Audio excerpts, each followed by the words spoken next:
गणेश भगवान की जय, नारायण भगवान की जय, एकादशी मैया की जय। उत्पन्ना एकादशी व्रत कथा इस प्रकार है। श्री सूत जी ऋषियों को कहने लगे, विधि सहित इस एकादशी व्रत का महात्म्य तथा जन्म की कथा भगवान कृष्ण ने युधिष्ठिर को सुनाई थी। सतयुग में एक महाभयंकर राक्षस मूर नामक प्रकट हुआ। उसने अपनी शक्ति से देवताओं को विजय किया और अमरावतीपुरी से नीचे गिरा दिया। बेचारे मृत्युलोक की गुफाओं में निवास करने लगे और कैलाशपति की शरण में जाकर दैत्य के अत्याचारों का तथा अपने महान दुख का वर्णन करने लगे। शंकर जी कहने लगे, आप भगवान विष्णु की शरण में जाइए। आज्ञा पाकर सब देवता क्षीर सागर में गए। वहां शेष की सैया पर भगवान शयन कर रहे थे।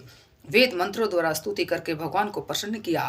प्रार्थना करके इंद्र कहने लगा, एक राक्षस जग नाम का दैत्य ब्रह्मवंश में चंद्रावती नगरी में उत्पन्न हुआ।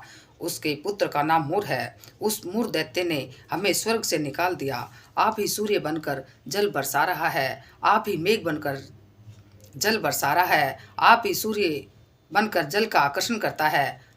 भूलोक के बड़े बड़े कर्मचारी देवता सब शरणार्थी बन चुके हैं। अतः आप उस बलशाली दैत्य को मारकर हमारा दुख दूर कीजिए। भगवान बोले, देवताओं, मैं तुम्हारे शत्रु का शीघ्र संहार करूंगा। आप निश्चित होकर चंद्रावती नगरी पर चढ़ाई करो।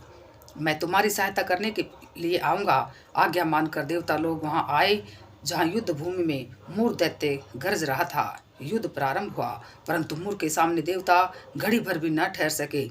भगवान विष्णु जी भी आ पहुंचे। सुदर्शन चक्र को आज्ञा दी, शत्रुओं का संहार करो। चक्र ने चारों ओर सफाई कर दी। एक मूर दैत्य का सिर न काट सका और न गदा उसकी गर्दन तोड़ सकी। भगवान ने सारंग धनुष हाथ में लिया।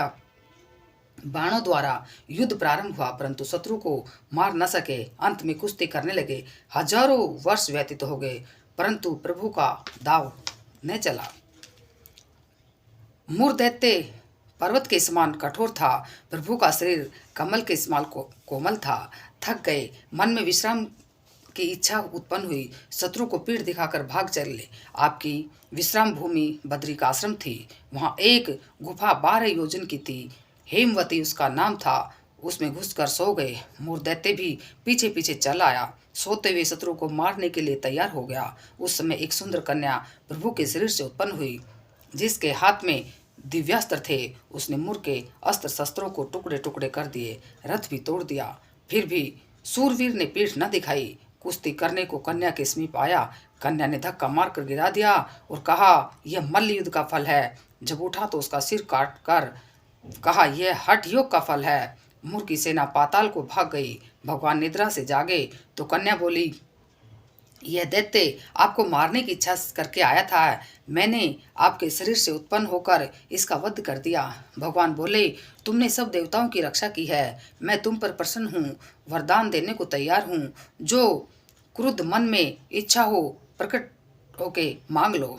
कन्या बोली, जो मनुष्य मेरा व्रत करे उसके घर में दूध पुत्र धन का विकास रहे, अंत में आपके लोक को प्राप्त करे। भगवान बोले, तू एकादशी तिथि को उत्पन्न हुई है, इस कारण तेरा नाम एकादशी प्रसिद्ध होगा। जो श्रद्धा भक्ति से तेरा व्रत करें उनको सब तीर्थों के स्नान का फल मिलेगा।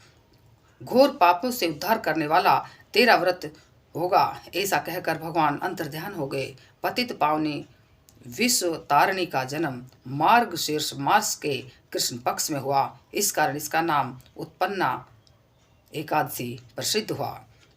फलाहार, इस दिन विष्णु भगवान का पूजन कर और सेवा करनी चाहिए। इस दिन गुड़ और बादाम का सागर लेना चाहिए। बोलिए एकादशी मैया की जय।